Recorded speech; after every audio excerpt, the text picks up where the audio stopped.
विवेक चूड़ामणि में आचार्य शंकर ने लिखा है, अत्यंत वैराग्यवतः समाधि समाहितस्य दृढ़ प्रबोध प्रबुद्ध तत्वस्य ही बंध मुक्तिर्मुक्तात् मनोनित सुखानुभूति। अत्यंत वैराग्यवान पुरुष को समाधि की अवस्था प्राप्त होती है। संसार के ज्ञान से उपाधि होती है और परमात्मा के ज्ञान से समाधि प्राप्त होती है। अत्यंत वैराग्यवान किसको कहा गया है? जो संसार के विषय भोग को प्रज्वलित आग के समान जलाने वाला समझकर जो उससे सदैव दूर रहता है, उसी को अत्यंत वैराग्यवान कहा जाता है। ऐसे ही वैराग्यवान पुरुष को अंदर में समाधि का आनंद प्राप्त होता है।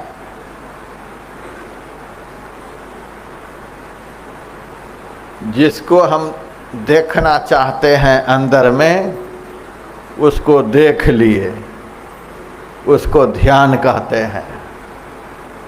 जिसको देख लिए उसी में जाकर मिल गए, इसी को समाधि कहते हैं।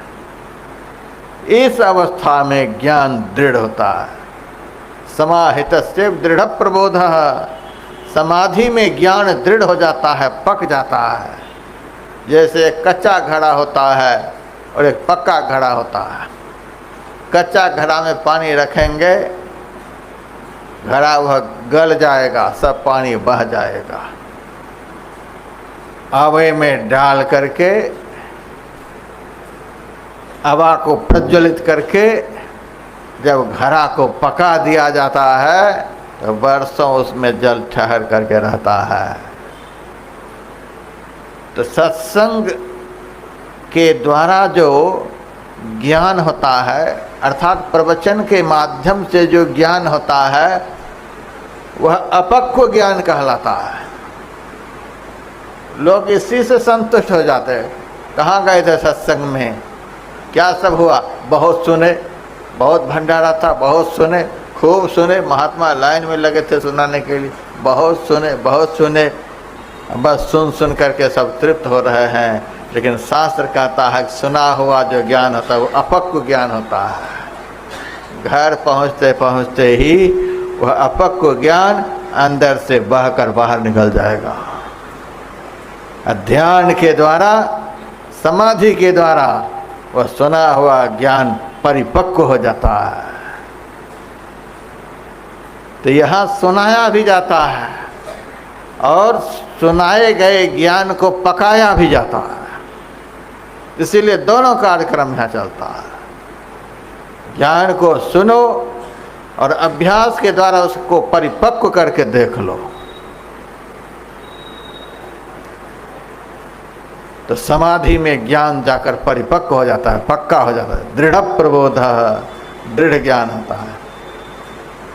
दृढ़ ज्ञान से ही प्रबुद्ध तत्व से ही बंध मुक्ति, ही बंधन से मुक्ति मिल जाती है। और मुक्ति मिलते ही नित्य सुखानुभूति, ही नित्य सुख की अनुभूति उसे प्राप्त हो जाती है। शाश्वत सुख उसे प्राप्त हो जाता है। तो केवल सुनने मात्र से यह सिद्ध नहीं हो जाएगा कि सब झूठ है, सब झूठ है। एक पंडित जी समाज के लोगों को योग वासिष्ठ से वैराग्य प्रकरण सुना रहे थे। यह संसार झूठा है या मिथ्या है, बहुत कुछ सुना रहे थे। एक माई का एक लड़का मर गया। वह माई रोती बिलखती हुई पंडित जी के पास गई। पंडित जी ने कहा क्या हुआ? तो लड़का मर गया, एक ही था, मर गया।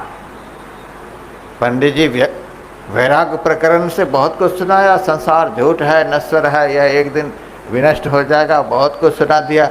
माई को कुछ क्षण के लिए शांति मिली, वो घर चली गई। 10-15 दिनों के बाद पंडित जी के घर से रोने की आवाज़ आई। माई वहाँ पहुँच गई, पंडित जी रो रहे हैं। माई पूछती है, पंडित जी आप क्यों रो रहे हैं? आज मेरा लड़का मर गया। महाराज उस दिन मैं गई थी रोती हुई तो आपने कितना वैराग प्रकरण सुना दिया, तो आप क्यों रो रहे हैं? तो उस दिन तुम्हारा मरा था, आज मेरा मर गया है। तो संसार तो नश्वर है, नश्वर है, यह तो सुना हुआ ज्ञान था, आज अनुभव हो रहा है।